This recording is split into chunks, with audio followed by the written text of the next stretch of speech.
Hold on, guys. I'm trying to start the video, but I can't fit through the door. Such a funny joke. Shout out to the last video. Anyways, Ortex here, and if you were like me and used to watch a show called Gaming Show in My Parents' Garage, you would have a deep love for the show.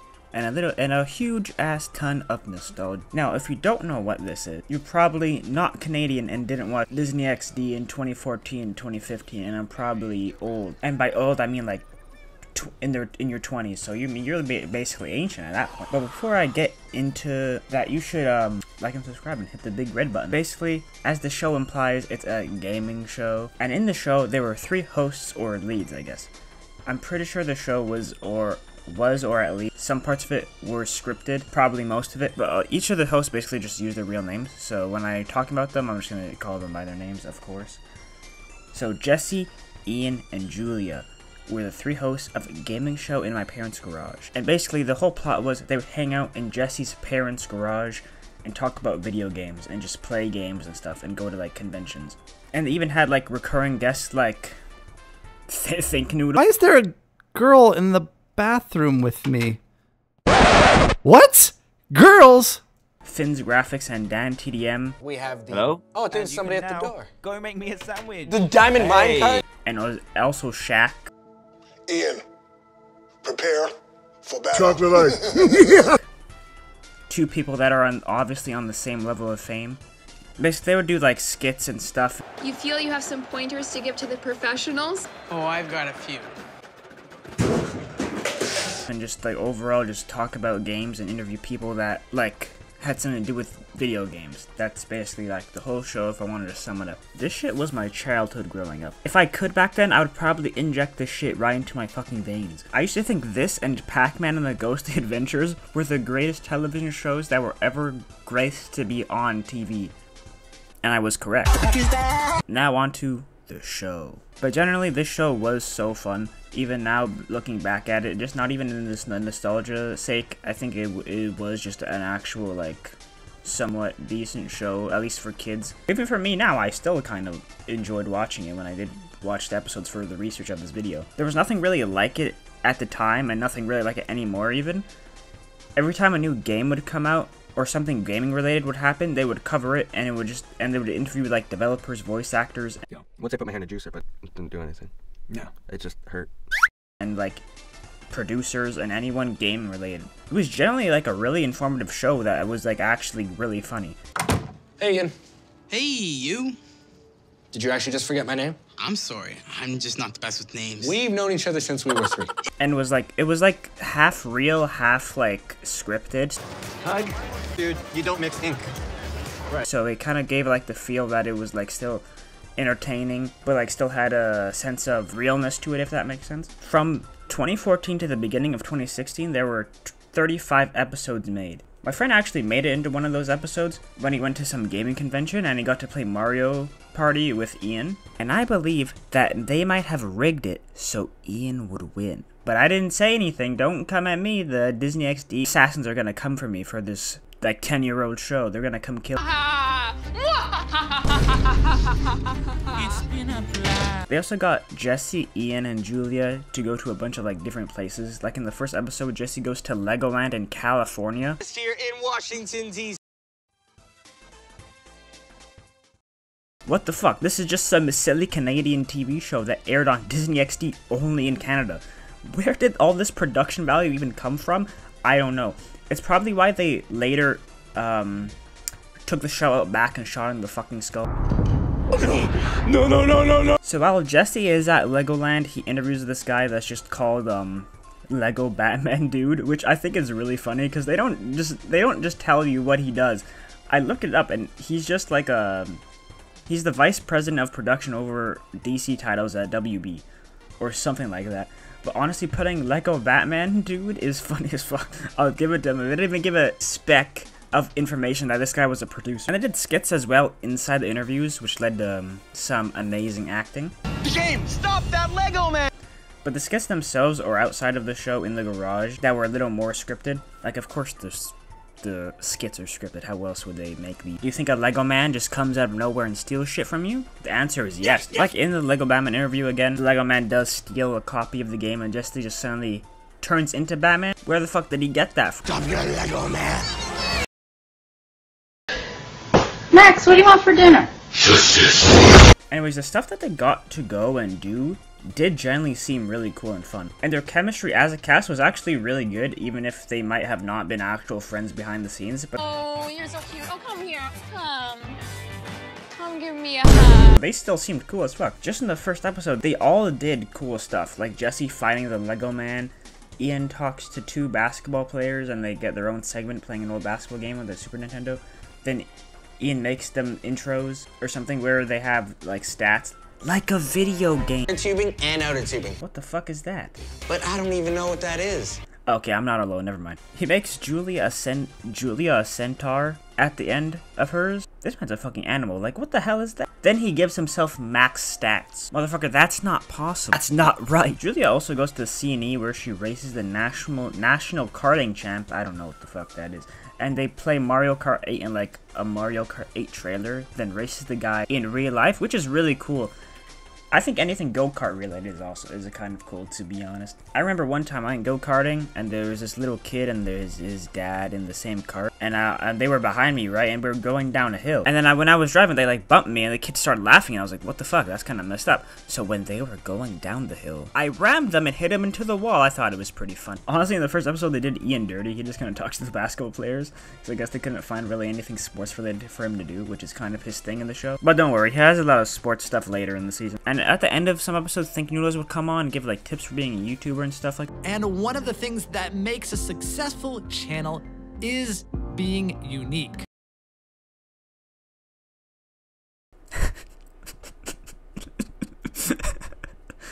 Oh really, thinknoodles?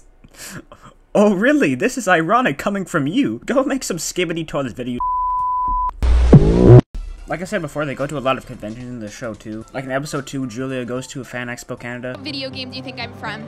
I'm gonna go with Pong. Game over, pal. Epic fail. What game do you think I'm from? Pong.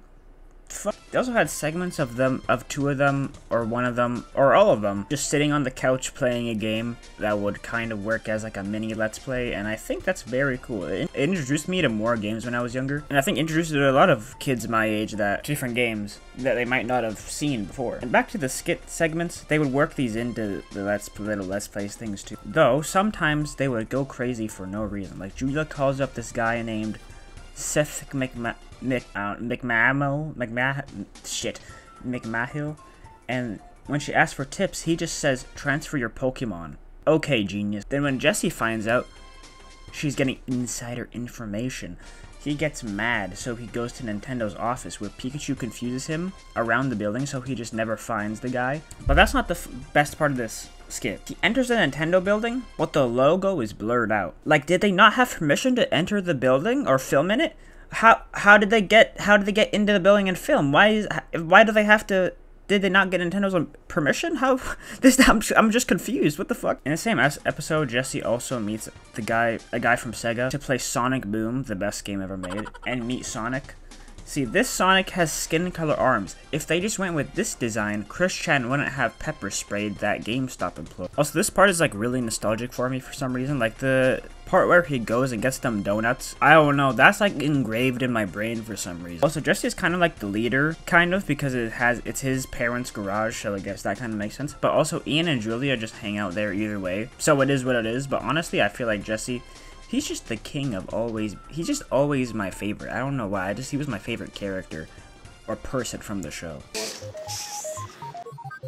Congratulations. Thank you. Yeah. Also, he'd get like the superhero sections a lot, so that's kind of why I liked him. There's also this segment called Mine Time, hosted by Finn's Graphics, where you guessed it, it was about Minecraft. And this was back around when Minecraft was like at its peak. It was like in 1.8, so it was like prime time to be a Minecraft fan. And basically, Finn would just show off resource packs, servers, and maps. This is actually how I found about Mineplex. R.I.P. Does anyone even remember Mineplex? Well, they took that out back too and shot on the fucking skull. No. This segment was really cool. What can I say? Minecraft content from when I was little could get me to do whatever. I used to think command blocks things, like those command block videos where they'd be like, oh, you have to commit the command block and then you get the instant jump boots. It's this! No, it's an apple. Ugh. Or whatever this shit. I thought that was just in vanilla Minecraft. I didn't know you had to like have a command block. I used to do that shit on my non-updated Xbox 360 edition Minecraft, like a fucking idiot. And actually, now on to why the show kind of made me mad when I was younger. I have a little vendetta against the show. The show itself had a Minecraft server, and let me tell you, about a decade later, I still hold the grudge that this Minecraft server pissed me off from, or whatever. I don't know what the fuck that sentence was, but you get what I'm saying. The Minecraft server shut down now, but back then, I spawned into the server, and basically I was just in the lobby of the server. And there was a hole in the ground, 2 blocks deep, so you could go into it. And I accidentally fell into the hole. And guess what? I suddenly couldn't break blocks or anything. For some reason, I was stuck down there. And when I was spamming the help in the chat, no one was there. I was stuck in a hole. Damn you, server mod. I didn't get to play on the gaming show on my parents' garage Minecraft server. I would join back on the server once in a while, trying to see if I was unstuck or could break blocks or something. But no, people would walk past me like I was some fucking sewer rat. Anyways, I don't think it's that big a deal, but little me was kind of pissed. By the way, the show has a 4.8 on IMDb. That's despicable. Give the show a goddamn Hello, friends, and welcome to Gaming Show Chill Edition. Namaste. They also have these like real life animations where like things from video games would come to real life, like Pong and Pac-Man. Also like top 5 things not to do in Minecraft, the greatest video of all time. These were actually pretty good, and they're still like on their YouTube channel, so you can go watch them if you want. Everything that I'm talking about in this video are linked in the description, including like the full episodes and their YouTube channel and stuff. So anyways, they also had this series called Legend of the Server Savers that took place inside their server and had this animation style. Like, you can tell with the animation style. If you back in the day looked at Minecraft animations, this was exactly what it looked like. And let me tell you, the voice acting is superb. Get me out of here! Don't worry, Ian. Hey, you, ugly pile of pixels. You want some of this? It is so ended like this. Please, Dr. Ender, don't hurt me. This is so much fun! This will have like an after show, which was more of like a chill section of them on their YouTube channel, where they answered questions of course, Epic Gamed, and in this part, you can actually see their full personalities come out, kind of, because it's not scripted at all. I don't remember it. Okay, who's your favorite celeb, and why do you like them? Okay, so like, I like Josh Hutcherson. I also have to say, this show is like in the perfect time for gaming, at least for me, because I feel like when you're a younger kid, gaming is more like something to look up to, because you don't have, like back then, most kids, at least for me, didn't have like some great gaming PC or like some amazing console. Like I stuck with an Xbox 360 since I was for like years, and then switched to a shitty HP laptop. So when I see people playing like mod and Minecraft, I was like, oh my god, that's so cool, because I didn't really get to do it that much. Or at all. Or if I got to see someone playing like some cool game, I was like, oh, that's so cool. Right here, and this is coincidentally,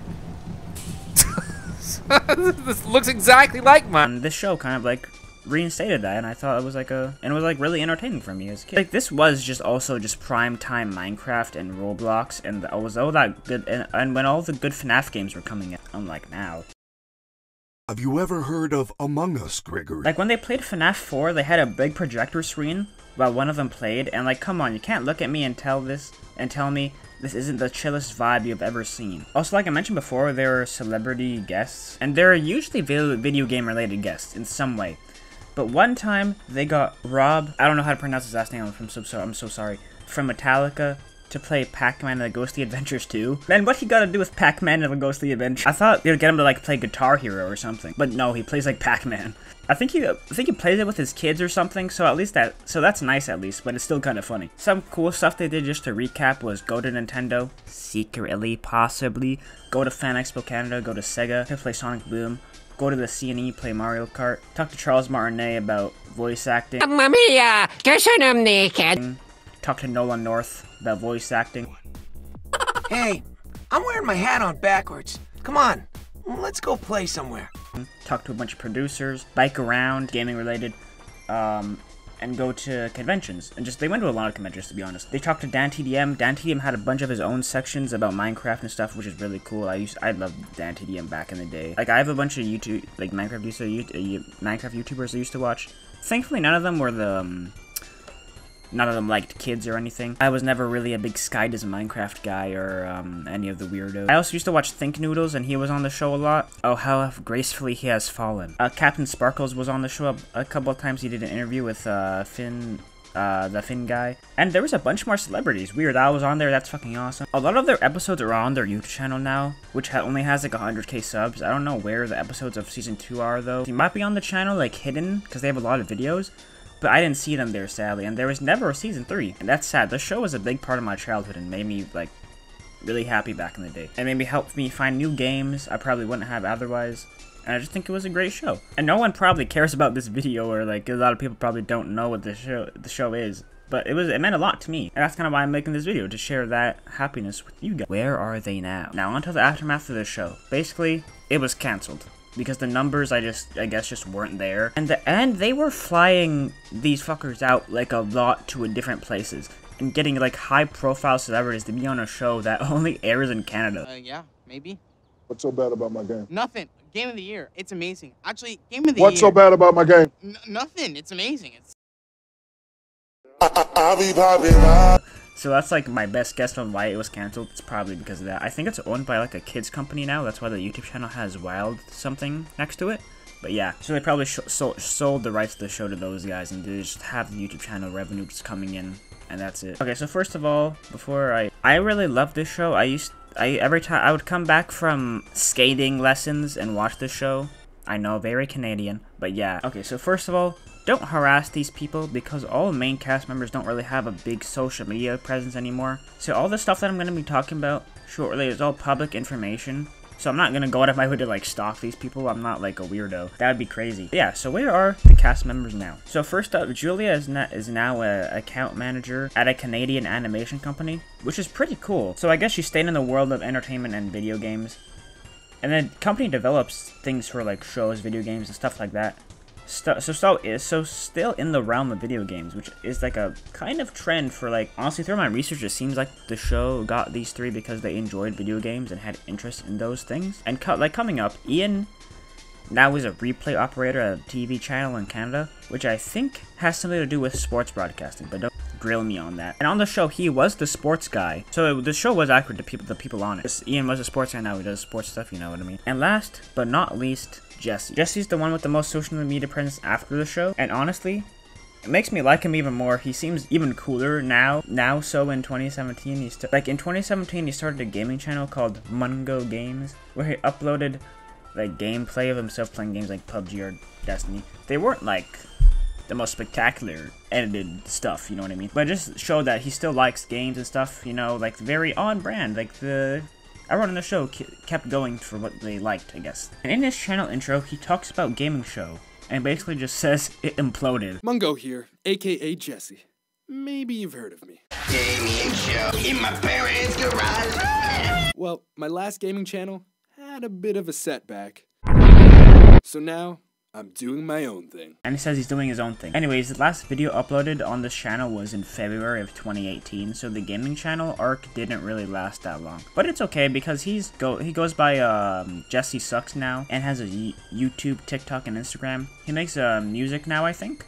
You can go check it out on his link tree in my description. I think he really likes EDM music and makes it because he posts TikToks and stuff about stuff like that, and he also has a SoundCloud that I'll also link in the description. Also, on Jesse's SoundCloud banner, it's a hot dog, and I just want to say that looks really good. Thank you for coming to my TED Talk. On his Instagram, he also posted a video of him flushing his foot down the toilet. I thought that was really funny. It doesn't really have anything to do with what he's doing now, but I just thought it was funny. And on other notes, he has a really cute dog and seems to be doing some music stuff, so yeah. Go support him, I guess. And also, just a little thing in there, Film the Graphics haven't uploaded in 6 years, but did upload on his second channel 3 years ago. So yeah, that's all I'm gonna talk about today for this video. Honestly, gaming show in my parents' garage was a huge part of my childhood. I really like the show, as you can tell because I'm making this video. But I feel like there are a lot of people like me who are out there who haven't thought about it in a while, or even haven't seen it at all. And I hope this video might have reached someone like that and brought them back to that time where they reach where they watch the show, like I did when I was younger, and honestly, it seems like everyone on this show is doing okay now. And yeah, thank you for watching. If you got to this point, comment Mungo. And yeah, like and subscribe. Thank you for watching.